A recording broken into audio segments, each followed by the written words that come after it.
Comienza nuestro panel de conversación, Voces del Poder. Cada mañana invitamos a nuestros panelistas a nuestro estudio para discutir de algunos de los temas de contingencia. Y esta mañana están con nosotros aquí en el estudio Jorge Insunza, exdiputado. ¿Cómo está, Jorge? Bienvenido. Muy buenos días, un gusto. Muchas estar aquí. gracias por estar con nosotros. Gracias. Y Gonzalo Arenas, exdiputado y decano de la Facultad de Derecho y Ciencias Sociales de la Universidad de San Sebastián. ¿Cómo está, Gonzalo? Muy bien, muchas gracias por la invitación. Bienvenido a los dos, gracias por estar con nosotros. Estamos muy atentos a lo que está pasando en el centro. Terminó la reunión ya entre el fiscal nacional Ángel Valencia y el director de Migraciones, Frank Sauerbaum. Y me gustaría preguntarles primero sobre eso para vincularlo con la contingencia, porque probablemente escuchemos al director de Migraciones, a Frank Sauerbaum, en unos minutos. Muy en términos generales, porque es una investigación que está comenzando, hay algunos antecedentes a la vista ya. ¿Qué les parece primero este caso, Jorge? A ver, yo creo que es un retrato bien angustiante de cómo se pueden producir vulneraciones de derechos, y en este caso también que afectan a niños, y que no hayamos tenido una reacción proporcional a la violación de sus derechos como esto representa, ¿no? Y por lo tanto, habiendo ya alguna evidencia desde el 2023, lo que tenemos que también tratar de identificar es hasta dónde ha llegado esto, ¿no? Porque claro, hasta el momento hay una identificación de alrededor de 500 niños que fueron los que llegaron al país a través de estos viajes con estos tutores, entre comillas, ¿no? Y que habiendo una denuncia penal desde ese año, desde el año 2003, 3 años después no tengamos tampoco resultados, ¿no? O sea, y por lo tanto aquí hay una falla de los sistemas de control por parte del gobierno de la época, que es el gobierno anterior, pero también del Ministerio Público y de otras instituciones. Gonzalo. Sí, yo encuentro que es un escándalo gigantesco. Realmente es increíble que pase esto en un país como el nuestro, que se supone que es un país que funciona, es un país ordenado, que somos un ejemplo en Latinoamérica. Y yo creo que tal envergadura de tráfico de niños no se puede hacer sin un sistema que esté medio corrompido. Y yo creo que aquí lo que se tiene que buscar, y espero que las autoridades no lo minimicen, es buscar la cadena por la cual se permitió el ingreso de estos jóvenes, porque nadie puede decir que la ley no autorizaba a inmigración o a la PDI cuando tú ves a 200 niños llegar con un adulto. Un mínimo de criterio, aunque la ley no te lo permita, es preguntar, bueno, ¿qué pasa aquí? Entonces, claro. ¿Cuál es el vínculo de esta persona? persona? ¿Cuál es el vínculo? ¿Quiénes ¿Dónde son? están sus padres? O sea, no hay que ser ni policía ni genio para hacerse un par de preguntas. Entonces yo creo que es un escándalo de la mayor gravedad, más todavía cuando venía escuchando a un exdiputado radical, Oyarzo, si no me equivoco. Rubén Oyarzo, que él tenía serias sospechas también, porque él investigó el tema de que podía estar metido el crimen organizado también en este tema, lo cual lo hace aún más terrible. Y yo creo que la autoridad debe buscar a fondo dónde está, pero no colocarlo en el plano de que fue el gobierno anterior o fue sino que aquí hay una corrupción en las instituciones permanentes, más allá de los gobiernos, ¿no? Y no en una. Por tanto, pasa o no pasa en los gobiernos y esa corrupción va a estar igual. Y esa es la que hay que buscar. Cierto. Y además con denuncias que vendrían desde el año 2023. El senador Matías Walker estuvo acá con nosotros hace un rato y decía que el diputado Joanet ya había presentado en abril o a comienzos de 2023 un oficio similar al que gatilló finalmente la investigación de Contraloría. Bueno, ya veremos qué es lo que sale también de este encuentro entre el fiscal nacional y el director Sauerbaum.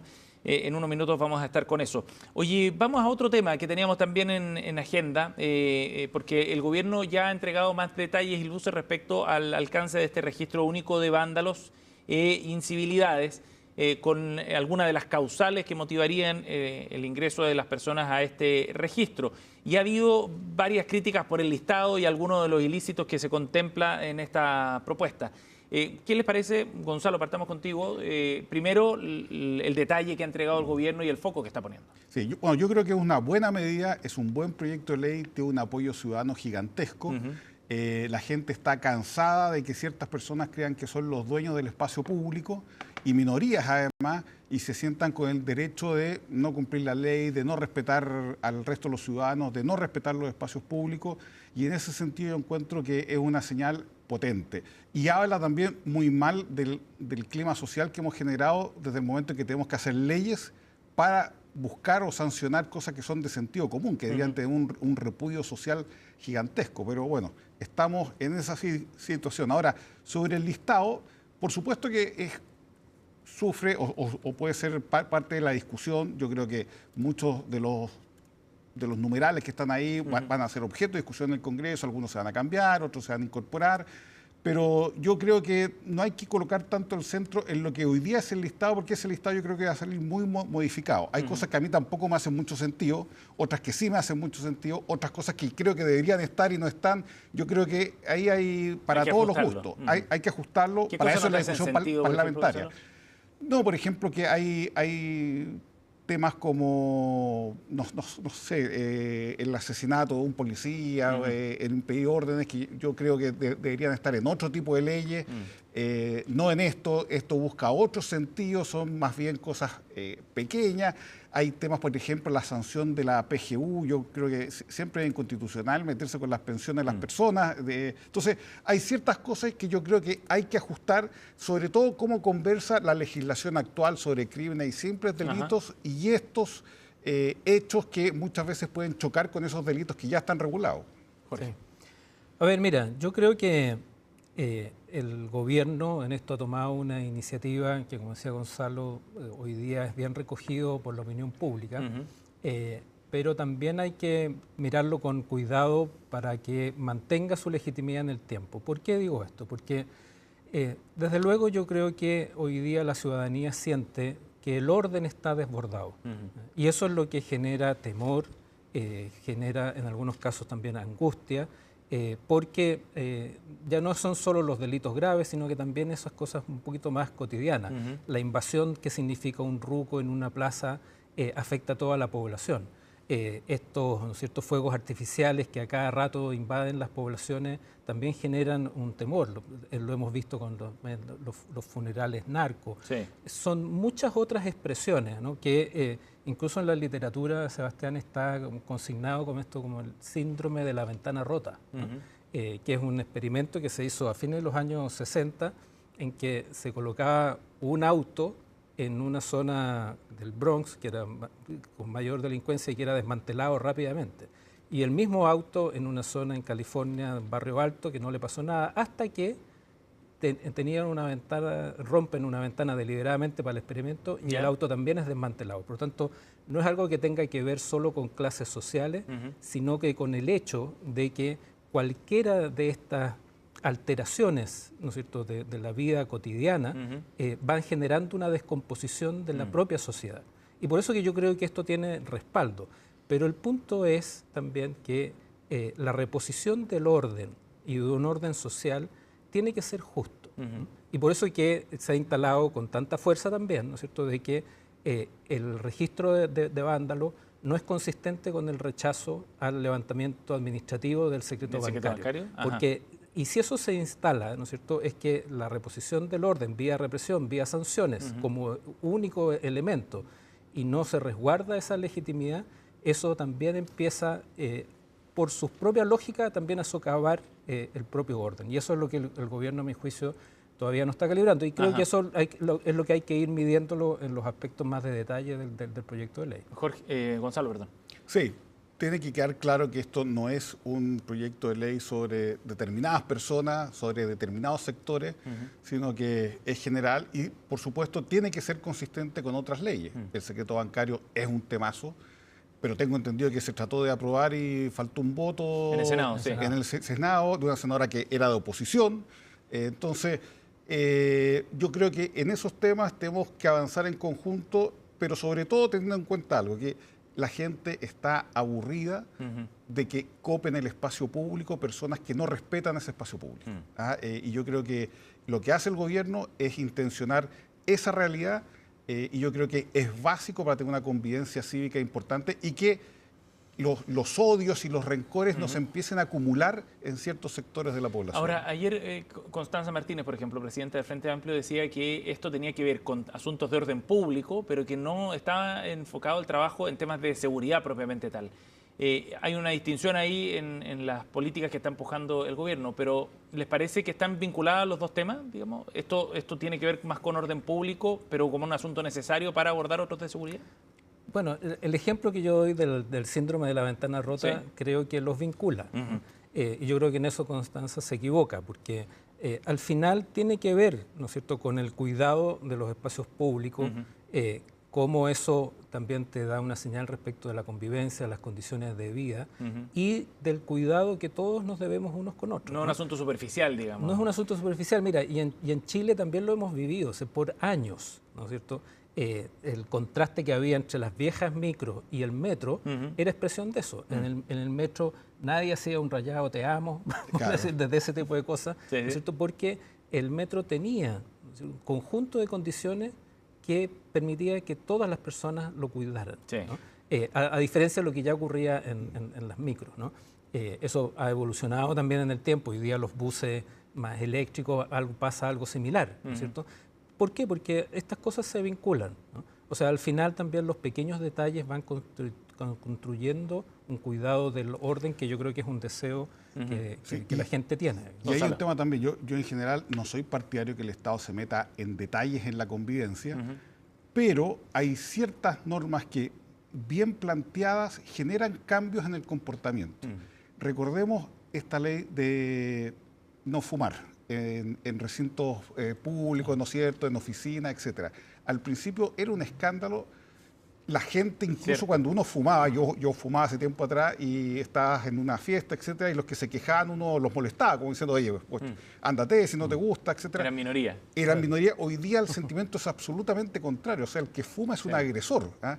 Bueno, estas leyes, cuando son bien planteadas, pueden generar conciencia social de cosas que no hay que hacer, de un respeto cívico mínimo, y yo creo que en ese sentido es donde debe enfocarse. Ahora, ¿les parece que está bien balanceado desde el punto de vista del catálogo de acciones que se considerarían ilícitas y desde el punto de vista de las sanciones también? ¿O crees que hay que ajustar eso? Yo creo que hay ajustes, porque hay unas que no se corresponden en la gravedad. Claro. Y yo creo que ahí hay que ser quizás más sistemático. Por eso creo que durante la discusión parlamentaria yo creo que va a estar abierto a discutirse todos los puntos que están ahí, y creo que es importante. Y también las sanciones, porque Sí. el tema de la PGU lo considero especialmente grave, porque ese es un principio constitucional. Así lo han advertido algunos, Jorge Correa Sutil. Es un derecho humano básico, que a la gente no se le pueden quitar las pensiones, y yo creo que ahí también hay que afinar mucho. Mira, yo creo que eso es precisamente lo que más requiere revisión de detalle, porque eso es lo que va a determinar si este es un proyecto de ley que tiene esta carga de ser un proyecto antipobres, ¿no? Y el planteamiento inicial del gobierno estuvo muy marcado en esa dirección. Por eso es que es tan relevante el contraste con el rechazo del propio gobierno al levantamiento del secreto bancario, ¿no? Y eso tiene que tener ese cuidado junto con las proporcionalidades, ¿no? Pero hay... y también hay otras alternativas que en la experiencia internacional han sido bien evaluadas, ¿no? Que es parte del trabajo comunitario cuando se genera algún daño. Claro. Y eso a través de los municipios tenemos muchas alternativas para poder hacerlo sin un aumento de burocracia. Creo que hay que buscar soluciones de esa manera. Jorge Insunza y Gonzalo Arenas están en Voces del Poder aquí en CNN Chile Radio. Nos vamos a ir a una pausa bien breve, volvemos de inmediato, seguimos con nuestro panel de conversación de esta mañana.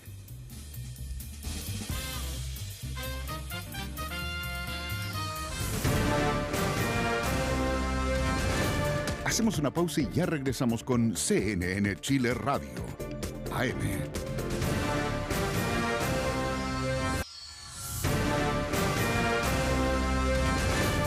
Estamos de regreso en CNN Chile Radio, AM.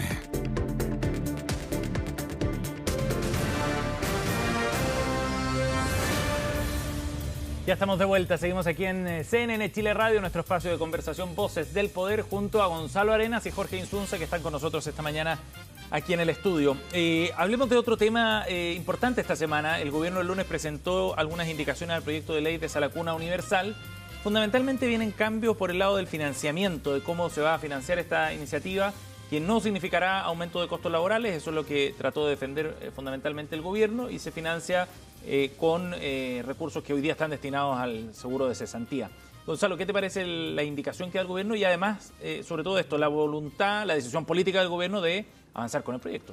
Yo creo que es excelente la indicación sustitutiva que se presentó, la pude revisar. Yo creo que le da sustento a algo que es una aspiración, que tenemos que terminar de alguna vez por todas de aprobar cosas sin presupuesto, o que simplemente lo pague el empleador, porque ya estamos claros que entre más costos tenga contratada una persona, más desempleo puede haber, y la última cifra de desempleo de las mujeres ha llegado casi al 10%. Sí. Por lo tanto, hay que hacer algo, y yo creo que esa forma de financiamiento es responsable, quizás no es la ideal, pero yo creo que es la responsable en un sistema de estrechez económica como la que estamos. Así que en debilitar el seguro de desempleo, bueno, yo creo que todos tenemos que poner algo para que, o sea, todos, hombres, mujeres, etcétera, para que las mujeres puedan, ¿no es cierto?, acceder de mejor forma al mercado laboral, los niños tengan también derecho a la cuna, y yo creo que en ese sentido es muy justo que lo paguemos todos. ¿Pero no se desviste un santo para vestir otro? No, porque yo creo debilita el fondo. Es mucho más urgente y creo más grave el tema de la sala cuna universal que el tema del desempleo. El desempleo, con un buen crecimiento económico y con impulso económico, se puede mejorar. Como dicen todos, no hay mejor política social que el empleo. Y por lo tanto yo creo que en ese sentido, si hay que escoger entre dos bienes, yo claramente me inclino por la sala cuna universal. Jorge.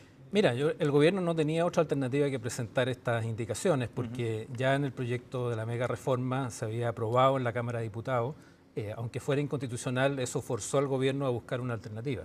Yo creo que ya no hay espacio para postergar esto que se viene debatiendo hace más de 20 años, de buscar una alternativa. Sí. Pero, a mi juicio, la solución planteada por el gobierno al final es con cargo a los trabajadores, ¿no? Y a mí me parece, sí, razonable que el gobierno planteara de no elevar más la carga del costo laboral, porque eso efectivamente está afectando a las pymes. Es el círculo que había que cuadrar. Al que final, además es el núcleo, ¿no? Porque esto, una empresa que tenga más de 20 mujeres, ¿no? Ya es una pequeña o mediana empresa, no es la realidad de las microempresas, y por lo tanto está más en ese núcleo, ¿no? Y por lo tanto creo que buscar esa prioridad era razonable, pero cargárselo a los trabajadores no. Por eso que, a mi juicio, las alternativas de que fuera una política pública con algún financiamiento del Estado era la mejor alternativa para precisamente estimular el empleo femenino. Pero, claro, eso choca con esta aspiración del ministro de Hacienda, del ministro Quirós, de solo pensar en reducciones de gasto, en estos casos en que son pro empleo, ¿no? Eso no es consistente, porque esta medida se ha ponderado entre 150, 200 millones de dólares versus lo que quiere hacer, ¿no es cierto?, un proyecto de 1.400 millones de dólares para establecer, ¿no es cierto?, una franquicia tributaria para la contratación.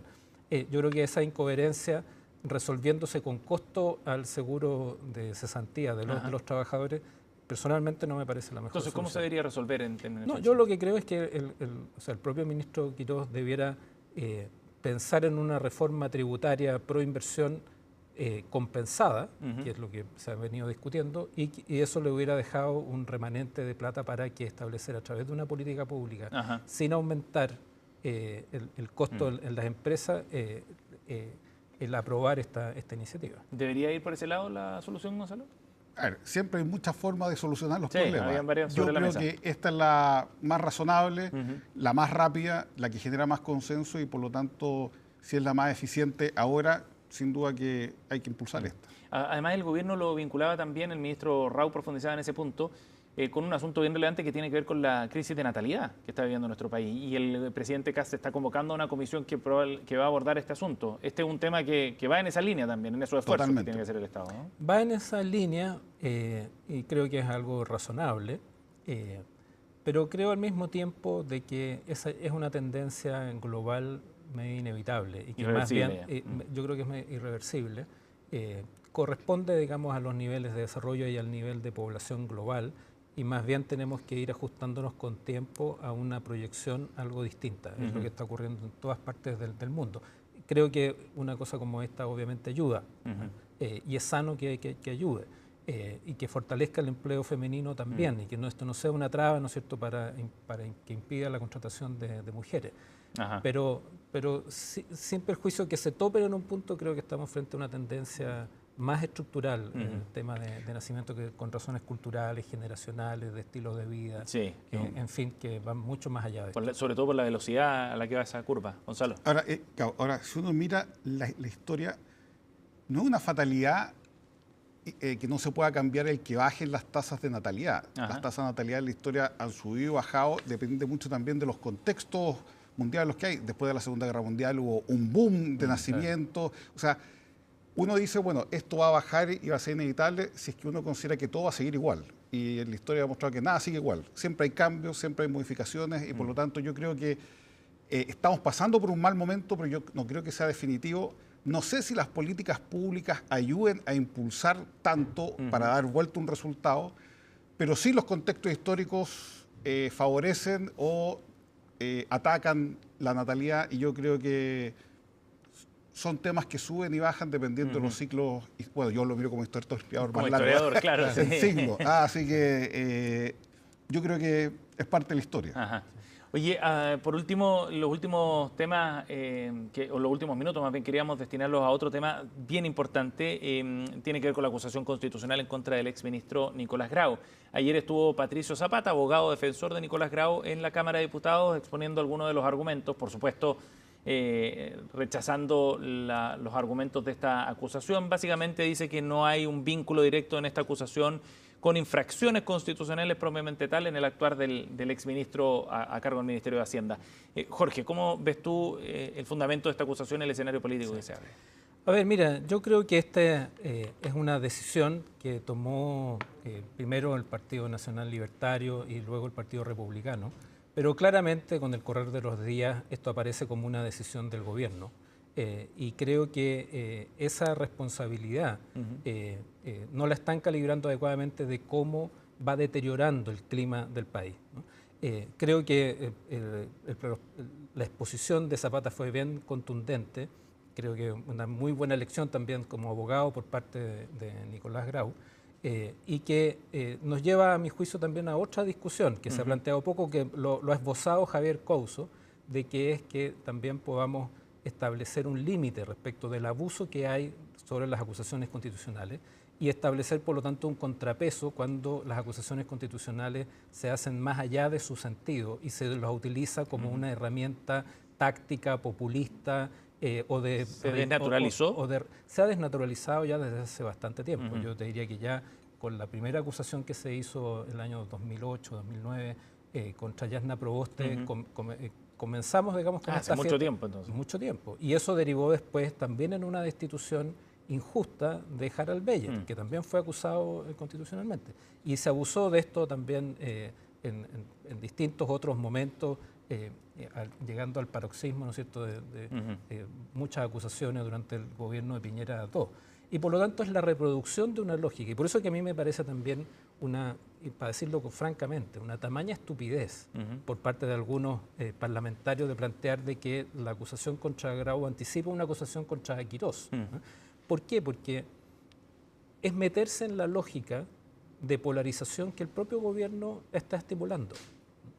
Cuando parlamentarios del Frente Amplio hacen esa advertencia, lo que le están haciendo es el juego al gobierno, de colocarse en la lógica de polarización que les conviene, y no romper ese marco, ¿no?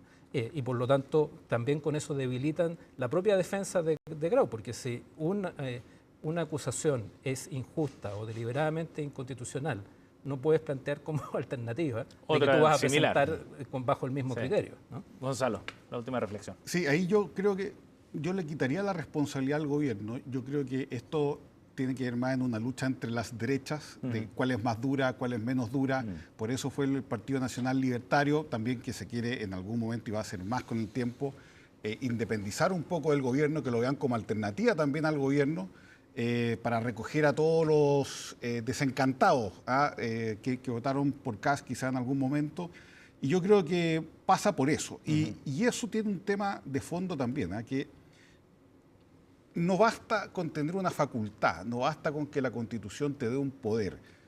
Toda ley necesita de una buena fe para ser aplicada y para ser efectiva. Y aquí la buena fe implica lo que se llama una lealtad democrática.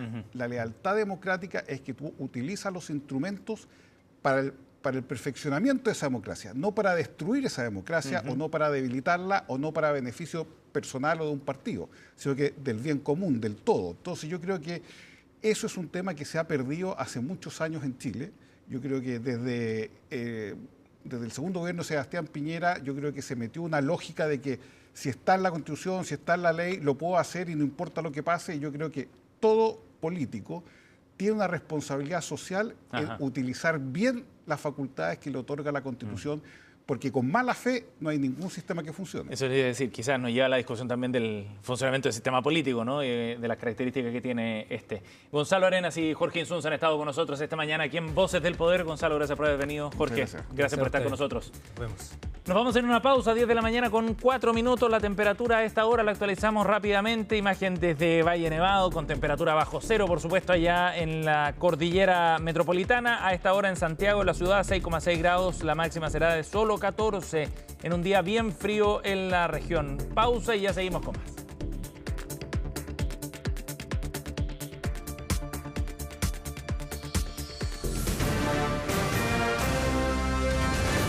Hacemos una pausa y ya regresamos con CNN Chile Radio.